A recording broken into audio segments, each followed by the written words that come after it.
என் உயிரினும் மேலான ஆத்ம பந்துக்களை எம்பெருமானை பிரார்த்தித்து தைத்திருநாள், பொங்கல் திருநாள், தமிழர் திருநாள் என்று சொல்லக்கூடிய பொங்கல் நல்வாழ்த்துக்களுடன் அனைவருக்கும் நல்லதே நடக்க வேண்டும், நல்லதை நடத்த வேண்டும் என்று சூரிய பகவானுக்கு நாம் நன்றி செலுத்தக்கூடிய நாளாக திகழ்கிறது இந்த பொங்கல் திருவிழா. காலை 9 மணியிலிருந்து 10 மணிக்குள்ளாக பொங்கல் பானை வச்சு பொங்கல் பண்ணலான்னு குறிப்பு இருக்குது. அதுக்கு 9-10 ராவு காலம் இதெல்லாம் ஒன்றுமே கிடையாது.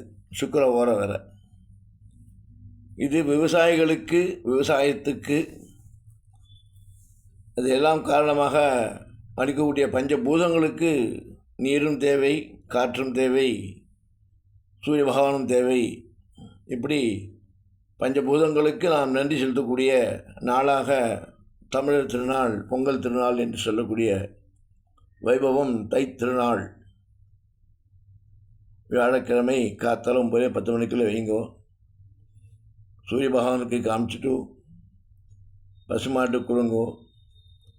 பிரசாதம்ன்றதை நம்மளுக்கு தேவைக்கு போக தேவைப்பட்டாலும் தேவையாக இருந்தாலும் இந்த பிரசாதத்தை 4 பேர் கொடுத்துட்டு சாப்பிடுவோம்.